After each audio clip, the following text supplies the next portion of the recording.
I was always known as life's cheerleader. I am a person that wants to help others, and I think I was born an assistant, and I just like to cheerlead everybody on. And I didn't have a great childhood. I didn't have a happy home. It was a blue-collar home. My dad was an iron worker, so he was gone all the time. My mom was, I think she was undiagnosed bipolar. She slept all the time. She was there, but she wasn't there. She didn't attend any school functions. It was rare if we had any friends spend the night, because there would be something interesting that happened and friends wouldn't want to come back. So you just kind of would go to school, and school was my favorite because it was where you could make friends, and teachers loved you, and I loved the teachers, and I would come home to a dark house. She was still sleeping. Dad worked out of town sometimes, so he wouldn't be home.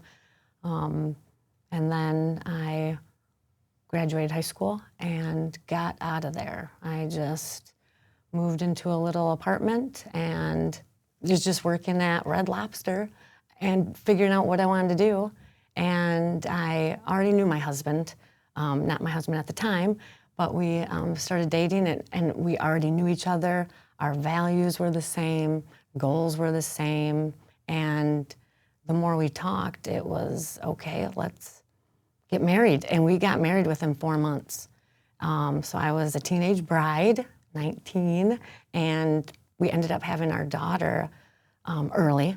So we said, well, let's have both of the kids just right away. And it was just a dream. Everything that I ever dreamed of, that when I was a child, grounded many times in my room, all I had was music, and just the dream of someday when I get to make my life what I want it, I get to do what I want and make sure my kids are happy and have a wonderful husband, hopefully, and that was coming true, and it was amazing. It was in May of 22, so it was I left the other job in November of 21, so there was just months there of what's going on, what am I gonna do, what's next? And that was great. That was, okay, I found another home. These people are great. It was in ironworking, in which I knew that from growing up. It was just wonderful. The people are great. It was family-owned business, so it's just a great family atmosphere, and that's what I missed at the other place, so it was just perfect. So I thought, okay, everything's great, but I just still feel off. I wasn't at peace. That's the only thing the only word I kept thinking was I just wasn't at peace. And just kept powering through, going through life. And during that time, soon after I started that job, we married off my daughter. She ended up started having kids right away, and she moved away. And her final move, so it was like, okay, you're moving around, you don't really know where you're going. But then she decided to move south a couple hours. And that we found out in April of 25. And I think that hit me harder than I realized. I broke down a few times really, really bad. And my husband's like, what's the big deal? It's okay, you know. I say, I know it is. You know, she's great, she's doing wonderful. Then, a week after that, I started having physical symptoms. I had walking difficulties, cognitive issues, numb head and body, just all these things where I'm like, what is going on? Pain, chronic pain, I felt like. And I didn't want to go anywhere anymore. I went to work and home. And I just kept thinking, man, this is a lot like my mom. I'm like, oh, maybe she had, because I thought I had MS. I'm looking, you Google and you get into the Google world and, oh, that must be what I have. So I went to a few doctors and I said, you know, I think something's not right, and I need to get some tests done. And they're like, okay. So Everybody would say yes to all the tests, MRIs and CAT scans and all, all these things. And it was June, and I finally get into a neurologist. And he said, along with the other doctors that I saw, "You're healthy, you're fine." Like, yeah, but wait, what's wrong with me? I literally cannot walk. I mean, my head is just, this is what I have. This is what's gonna happen. I'm gonna go into that appointment. He's gonna tell me whatever I mean, I didn't know what he was gonna tell me, but I'm like, this has gotta be what it is. And he walks in, I call him Mr. Man Bun. He is the most relaxed, kind eyes. He sat on the counter and was just the calm demeanor about him. And he said, within 2 minutes of my appointment, "You do not have MS. I have looked at all of your scans, all of your tests. You are very healthy." So I instantly was just sitting there, now what? But the weird thing is, I'm looking at this guy and I am shocked at how much he looks like my brother who has bipolar. And I'm just looking right in his eyes, and when he would smile, I'm just like, that is my brother smiling back at me, what the heck? And he said, in very big medical words, as much as he could to kind of explain it to me, for an hour and a half of what I had, "You have bipolar."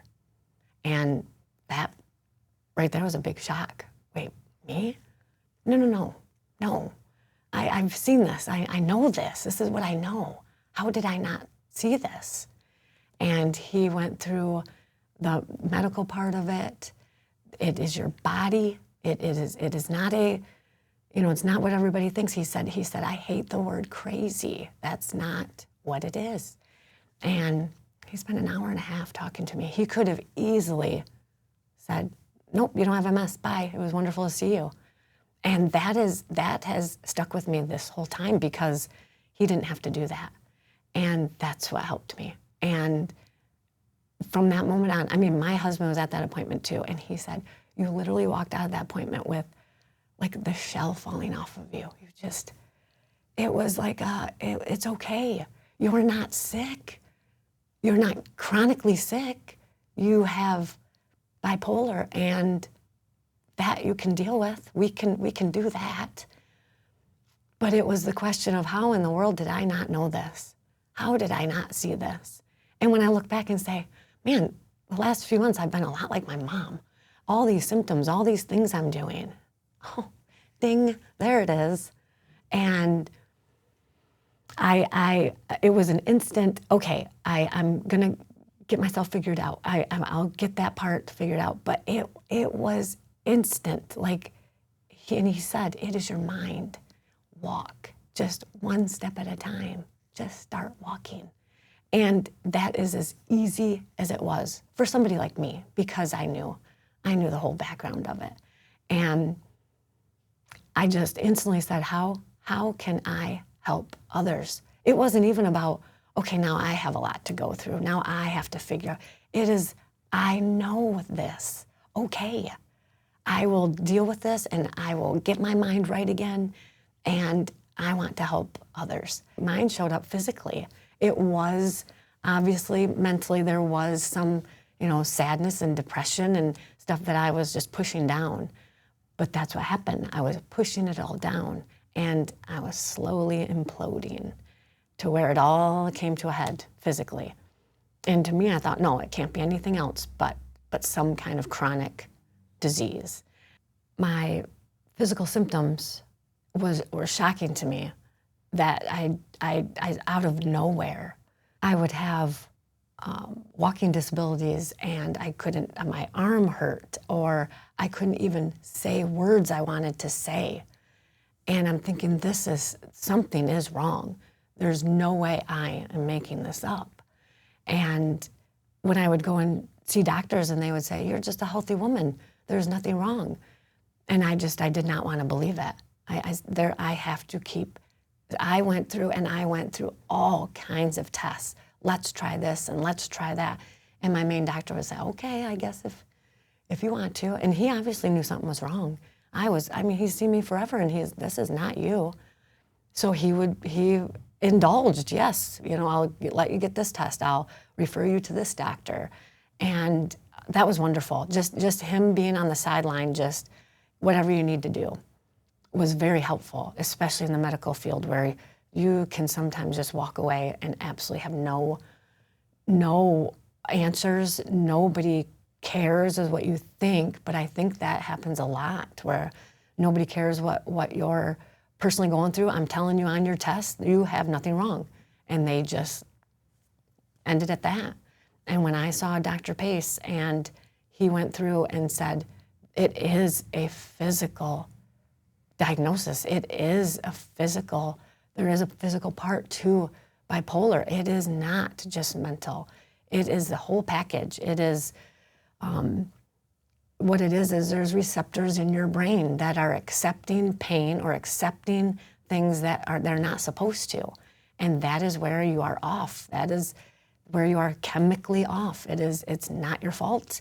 It is not, oh, you should have known this, because that's what I thought. I should have known this. I lived with this my entire life. That alone was amazing to me, that I went to a doctor, an MS doctor that looked like my brother that had bipolar. And then I go to this psychiatrist that treated my brother that has bipolar. And it just all came together like, Jen, it's okay. Don't make it a stigma. Don't make it a bad thing. And I just think that was God, because he knew what I needed, that I needed to bring family back into this. It's okay. It's our bloodline for whatever reason, and we can take care of it. So that was huge for me. When my younger brother died by suicide, I thought, okay, there will be a hole in my heart the rest of my life. And that's the way it was. He was my best friend, and he's gone now, and he's gone because of the hurt that we had growing up, and there would just always be a hole. And he died on July 19th. And I am a dates person. And every day at 7:19, if I caught the clock, whether it was in the morning or at night, I would say, hi, hello, he's there. And it's very rare to find the same time all the time at the clock. Nobody looks at the clock, everybody's busy. And for some reason, just over the last 22 years, oh, there it is again, hello. And then the last few months of everything going on with me, there was a huge part of me that did not want to be here anymore. And it's amazing how that happens, because I thought with my brother, how could you ever think that? There's so many people around you that love you, and life could be whatever you want. And I just didn't understand until it happened to me. And I said, nope, I am never gonna do something like that, because I know what the family goes through. This is my thing that I gotta figure out. I don't ever want my family to have that pain that I have. And now that I'm on the other end of it, and I think now if my brother was here and we were in our mid-40s, going through life, and I felt the way I did, I probably would have done it. And that's why I keep thinking, my brother's been there with me the whole time. I don't have a hole in my heart. He's always been there. And that's huge to me, more than I realized before, because you learn from what happened to you. Even though it still happened to me, I still had issues, there was still always something that kept me going. And that's a big thing for me.